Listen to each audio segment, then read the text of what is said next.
How's it going out there, YouTube? My name is Jesse, and I am the curator for the Golden Age, and this is another... Lost Heroes of the Golden Age. Yes, this is Lost Heroes of the Golden Age, and this time we're doing... You didn't even know about this character but 2 weeks ago. Okay, yes, I will admit, 2 weeks ago, I didn't even know this character existed. I even started Archery Month without knowing about this character. Then how did he end up on your list? I found out about him by accident. Again? Yes, again. It's kind of weird. We're doing a character out of Quality Comics again. And what's weird about this, as much as I've talked about how much I enjoy Quality Comics and the amount of characters that I've gone over from Quality, I don't actually have a long list of their characters. It's just I have found characters from this and that, and I've gone and researched them, but I never deep dived into Quality. And I actually discovered a lot more heroes that I would like to go over in the future. If not a Quality month, like I like to do certain months where I go over a large collection of heroes, I'd at least like to do some more from Quality. So that's definitely something I'm going to have to look into the future. They've done a lot more than I've realized, and their paneling and their numbering system actually makes sense, unlike some other comic books I've gone over. Anyways, today we are doing the Marksman, and this is a guy I didn't know about, and I actually find very interesting. He is Polish, which I enjoy because I've got a large Polish in my background. So that's when I saw he's Polish, I'm like, yes, a Polish superhero. Polish hero. He's more or less a freedom fighter, and he takes on Nazis. That's primarily who he goes after. He journeys beyond Poland, but not very much. He never comes to the U.S. because the Nazis weren't in the U.S. But I do think that he had an intriguing number of stories. This is actually a archer who used a fair number of trick arrows, which is something that the other two that we've covered so far really didn't. I mean, the spider kind of did, but this guy did use different types. Rubber arrows, explosive arrows, fire arrows, bullet arrows. He used a fair variety of trick arrows in stopping the German forces. So, I mean, I wish I had known about this guy before. He's actually pretty interesting all in all. So, let's go ahead and review the Marksman on this Lost Heroes of the Golden Age. The Marksman. The Marksman, Baron Powolski, first appeared in Smash Comics number 33, 1942. The original publisher is Quality. He's created by Bob Powell and Ed Koren. Now, the Marksman is an interesting idea. He is a Polish aristocrat who is not only defending his homeland from the Nazis who have invaded Poland, but he's also defending his ancestral castle, who the Nazis are using as their headquarters while invading Poland. Now, he is also using the castle as his staging grounds because it's his castle. He knows all the ins and outs better than the Nazis do. So he operates from inside of his castle while stopping the Nazis from invading, and he mostly does, in his first sets of issues, he does most of his work in Poland, but he has traveled throughout Europe to stop the Nazi invasion, and has even gone as far as South America. Now, while he does have his identity as the Marksman, he also goes around as another identity as Major Hertz, as part of the Nazi army, so that he can get intel on the inside. Now, him becoming the Marksman and him becoming Major Hertz is not explained in the story at all. It starts off with him being both of these dual identities, as long as being the Baron. So it's one of those wings where you just accept it as the facts that are there. Now, as the marksman, he is assisted by, I guess you can call him a manservant, as they call it. He would also be considered a valet of Vorik. He is the only other one who knows, well, at the time, because there is a girl who knew who he was too, who knows him as the marksman for the longest time. Now, in one issue, I think that they kind of forgot that they were going with a, how can we put this, a resistance fighter. And in issue number 40, I'll show it here, they tried to make him a costume superhero. He goes from the iconic yellow shirt and tan pants to a white shirt with tan pants with a big M on the shirt to be the marksman. And they also give him a costume supervillain known as Crossbow. The thing is, this M-marked shirt and Crossbow would only appear in issue 40. It's like they forgot that they weren't doing a superhero, and they tried to do it for one issue, and it really didn't work. And he rescues a girl who is unnamed. The fact that they use very little names in this is actually just amazing. So the marksman had very few cover appearances. He never owned the cover. All the covers were owned by Midnight ever since he premiered, and the marksman would sometimes appear along with some other superheroes so you could see who was in the issues. But shortly after that, they stopped doing that in Smash Comics, where Midnight was the only cover that you would see, because I guess he was the drawing. We'll definitely have to go over him sometime. Now, when he started off, he had the yellow shirt, the tan pants, boots, of course, and he had sort of a hooded cape, sort of like when we covered Red Rube. A lot of times he would wear the hood, many times he wouldn't. He didn't have an identity he was hiding with a mask or anything. But, and in the later comic books, with the exception of his superhero outfit, don't know what they're thinking with that, he would switch over to a white shirt, but he would keep all of it the same. There were color variations in his hooded cape. I think that was just more of an inking issue than anything else. I don't think he actually changed it, but that would be the only change in his outfit. Sometimes he'd be wearing a bow and arrow, sometimes he didn't, but that was his classic. Besides when he was wearing the German outfit to dress up as the Nazi major. Now, like I said, in the majority of his comic books, he fights the Nazis in Poland, and I think he once went to Brazil to fight them. And then at the tail end of his comic, starting with number 49, a girl that he had encountered in Brazil, name of Anne, summoned him to come to Mexico. And she does know that he is the marksman. And he's only ever known as Baron. They don't ever give him a first name. And we find out that she wanted him to come to Mexico because a lot of Mexicans had left Poland, or a lot of Polish people, not Mexican, had left Poland and come to Mexico to settle while the Nazis were invading. Now he comes over there and we see him.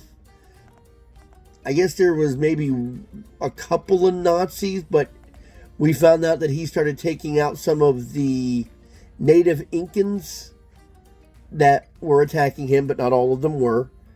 And he started fighting primarily the Japanese for his last 8 issues. And even in the very last issue, after he defeats some Japanese soldiers, he says, "We're not going to rest until the Nazis are defeated." We don't actually get a proper, this is the end of the marksman. So, no proper beginning, no proper ending. He abandoned the Major Hertz identity when he became going after the Japanese. Because I guess as Major Hertz, it wouldn't make much sense for him to be a Nazi officer with the Japanese. And the Japanese were also an enemy of the U.S. at the time, Pearl Harbor. He used a couple of trick arrows. They didn't come into play very often. He was an exceptional marksman. I don't think he ever intentionally missed a shot, but he did take down a lot of Nazi officers, and I think he took down a Polish trader. So he was not above killing the enemies, especially since he was a resistance fighter. Why is a resistance fighter just going to let the Nazis go? Now, there was one time when he got captured and taken to Berlin, and the end result was that the end result is he was able to punch old Adolf in the jaw, which was just awesome. Which actually was a phrase in the Golden Age where a lot of people wanted to knock old Adolf in the jaw. So the marksman actually did that, but Hitler did escape because, you know, no hero brought down Hitler. Anyways, so you got a little idea of the marksman. He started off as a backup feature but didn't remain that way, but his popularity wasn't enough to keep him around for very often. He did appear in 1942, and his last appearance was in 1945. He was only in Smash Comics, but I mean, accomplished skilled archer and a master of disguise. Not bad overall. Now, I think that over the course of him in the last couple issues being with Anne, she became his girlfriend because in one issue they said that he was defending the woman he loves. So apparently at some point they became an item. But it wasn't the normal superhero with woman loving him love triangle that you would normally see in the Golden Age. So let's go ahead and we'll go over the first issue of the Marksman so you can see how they started off and what got him some of his popularity. Let's do this. The Marksman by Ed Koren. The Nazi Major Hertz is in reality Baron Polkowicz, Polish patriot and the marksman. He creates havoc and destruction with the Germans. Nazi regional headquarters, an ancient castle near the border of what once was Poland. It is late afternoon and the Nazi officers amuse themselves at target practice. What was once Poland? Are you trying to say that in this reality Poland no longer exists? No wonder the marksman is so pissed at you. You took away his homeland. Okay, so we see them shooting at target practice. Ha! You are a deadly man with the gun today, Walter. But I only wish that certain of the enemies were in the target practice. Now, they don't make it clear whether they are outside or inside. I mean, they did not make a background, which I hate when there's no distinction in the background and it's just a color. Now, we see an airplane in the air, so we're assuming that they're outside. Would it have been really that much difficult to draw trees or part of the castle? You said they're in a castle. I mean, a lot of the first and second pages just have colored backgrounds. I'm not a fan of that. Put a little detail into it. I mean, a lot of the other stories that are in the Marksman, they're detailed backgrounds. I don't enjoy that. The non-details. There's no distinction of where they are or what they're doing. It's a colored background. Might as well be a green room. Anyways. The arrow stuck in the target. Another one. It split the first one. The marksman. Who else could shoot like that? And they find the note tied to it, so they unravel the note. As the note is unfolded, a red feather flutters to the ground, the symbol of the marksman. The Russian betrayer shall not live to complete his foul bargain. He shall die, as he deserves. The Marksman. Okay, I don't like the last part of this note. He shall die, exclamation point, dot, dot, dot, as he deserves. That should be the way it should have been done. Is you're saying he shall die as he deserves. It should be like, I think it should be like, he shall die, comma, as he deserves, or he shall die, dot, dot, dot, as he deserves. But when you put the exclamation points in, you finish the sentence and you capitalize the A of the next sentence. So basically, you just went, he shall die, sentence end, as he deserves, sentence ends. Anyways, we're not going to go over the grammar right now. Meanwhile, in a tiny room high in the castle, beautiful shooting, Baron, beautiful. Thank you, Voldrick. Now, we see that the Polish soldier is now dressing up in his Nazi outfit because, as we said, he is a master of disguise. So we see him getting on the... I love how he's dressed in the Nazi outfit. You can see the arrows right there on his back. Okay, so we see him getting the outfit on. It is such a joke on the Nazis to know that you Baron Polkovics are the marksmen and walking among them. My life won't be worth a penny if they find out, Voldrick. How does my face look? How does my face grass look? What? Well, why would you call it face grass? Why don't you just call it a mustache? Okay. So he infiltrates them.